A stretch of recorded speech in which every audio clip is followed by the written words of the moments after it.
Hello दोस्तों, मेरे channel का नाम है सनातन कुलदीप।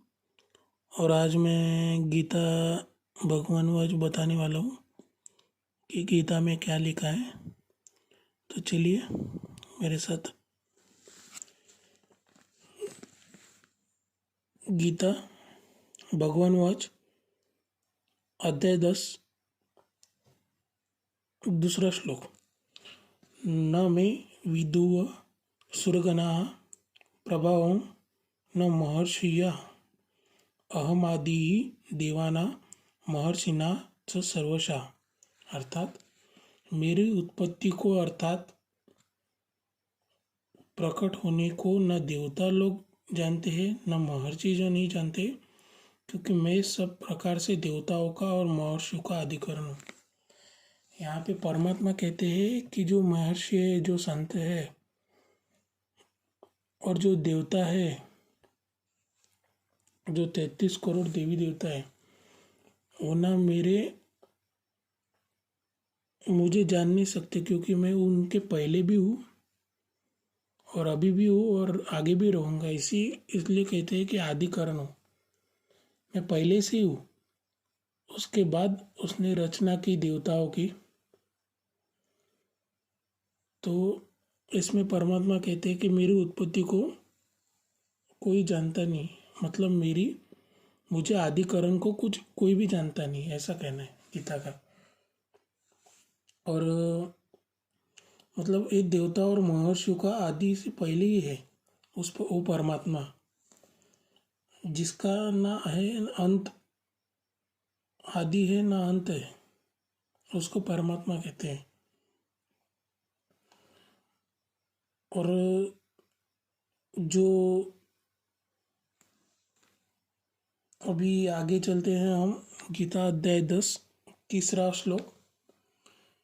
यो मामजमनादि च वेत्ति लोकमहेश्वरम असमूढ़ स नर्तेषु सर्व पापे प्रमुचते। अर्थात जो मुझको अजन्मा अर्थात वास्तव में जन्म रहित अनादि उसको के जो और लोगों का महान ईश्वर तत्व से जानता है, वो मनुष्य से ज्ञानवान पुरुष संपूर्ण पापों से मुक्त हो जाता है। परमात्मा कहते हैं जो मुझको अजन्मा अर्थात वास्तव में जन्म रहित अनादि, वो अनादि किसको कहते हैं? जो आदि रहित हो, जो सबका कारण हो, उसको अनादि कहते हैं। जो मूल कारण हो, जो गीता में दिखाया है कल्पवृक्ष, सबसे मूल परमात्मा है, उसकी बाद सारी उत्पत्ति हुई, इसलिए कल्पवृक्ष में दिखाया जाता है परमात्मा जो सबका अनादि है, जो कारण है सबका, और ईश्वर तत्व से जानता है और लोगों को महान ईश्वर तत्व से जानता है। अभी तत्व मतलब क्या होता है? मूल, जो मूल से जानता है अनादि, वो अनादि को मूल तत्व से जानता है, वो मनुष्य ज्ञानवान पुरुष संपूर्ण पापों से मुक्त हो जाता है। या परमात्मा कहते हैं वो पुरुष जो है ज्ञानवान होता है और वो सर्व पापों से मुक्त होता है। जो मुझे मूल मानता है इस सृष्टि चक्र, या जो अनादि मानता है, वो पापों से मुक्त हो जाता है। आगे चलते हैं अध्याय 10 छठा श्लोक। महर्षिया सप्त पूर्वे चत्वाया मनवस्तस्ता मध्ववा मानसा जाता ऐसा लोक इमा प्रजा। अर्थात 7 महर्षिजन, 4 उनमें से भी पूर्व में होने वाले सनकादि तथा स्वयंभू आदि 14 मनु, ये मुझ में भाव वाले सबके सब मेरे संकल्प से उत्पन्न हुए हैं, जिनके संसार में यह संपूर्ण प्रजा है। परमात्मा कहते हैं कि 7 महर्षिजन। अब 7 महर्षिजन कौन से हैं? कश्यप, जमादग्नि, विश्वामित्रा, वशिष्ठ, भारद्वाजा, गौतमा, अत्रि, ये सेजस है, ये 7 महर्षिजन है। और 14 मनु कौन से हैं?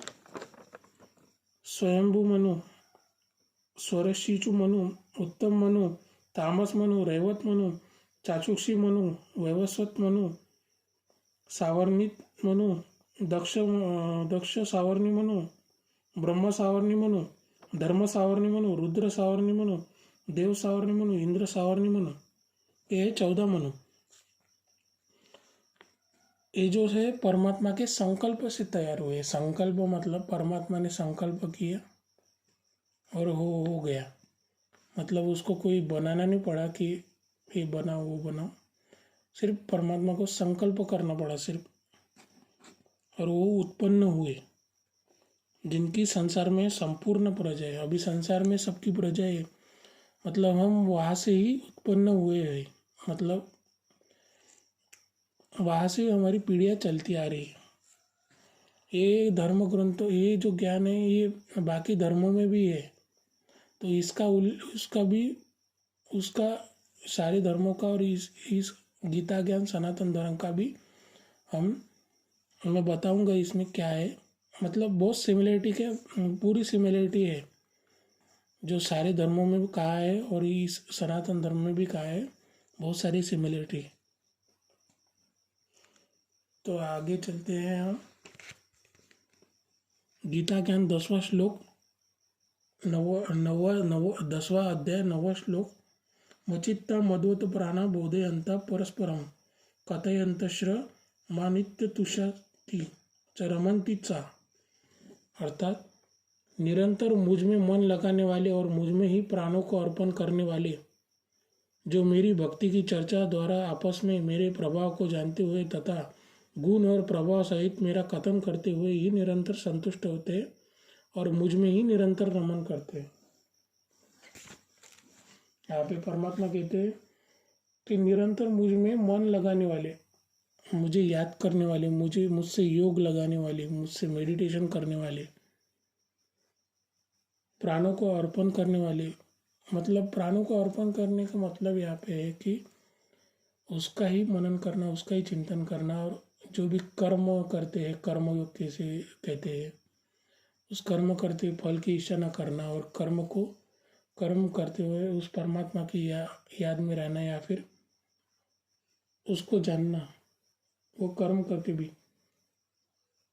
और जो भी सांसारिक मोह है, माया है, उसको त्याग करना, काम क्रोध मोह लोभ। इसलिए परमात्मा के जो प्राणों को अर्पण करने वाले, जो मेरी भक्ति की चर्चा द्वारा आपस में मेरे प्रभाव को जानते हुए मेरी चर्चा करते हुए, स्तुति करते हुए, सब एक दूसरे से चर्चा करते हुए या फिर किसी को बताते हैं, तथा गुण और प्रभाव सहित मेरा कथन करते हुए, जो परमात्मा के गुण और स्वभाव है, जो गुण है परमात्मा के, उसका कथन करते हुए निरंतर संतुष्ट होते हैं, निरंतर वो संतुष्ट रहते हैं और मुझ में निरंतर रमन करते हैं, मुझ में ही निरंतर रमन करते हैं। अब इस गीता अध्याय में कृष्ण का नाम नहीं है, फिर भी हमारे जो गीता में कृष्ण का नाम डाल दिया है लोगों ने, बल्कि कृष्ण तो विष्णु का अवतार मानते हैं। वो तो देवता है, 33 करोड़ देवी देवता में सबसे ऊंचा स्थान कृष्ण का है, क्योंकि वो पहला प्रिंस है।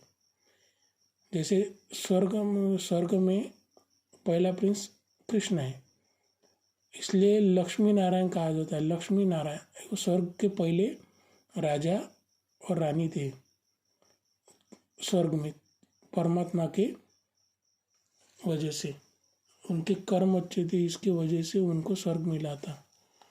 और 33 करोड़ देवी देवता उसके बाद में आते, मतलब बाद में, मतलब उनकी प्रजा रहती है वैसे। और भक्ति योग किसे कहते हैं? भक्ति योग, भक्ति में हमारा मन उसी परमात्मा की स्तुति करे, उसे भक्ति योग कहते हैं। उसका मनन करे, चिंतन करे, उसका गुण गाए और एक दूसरे को बताए, उसको कहते हैं भक्ति योग।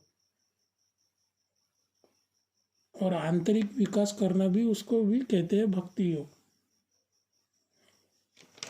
तो आज मैंने गीता का ज्ञान बताया है कि वो जो परमात्मा है निराकार शिव, उसने ही गीता ज्ञान दिया है, ना कि किसी देवताओं ने।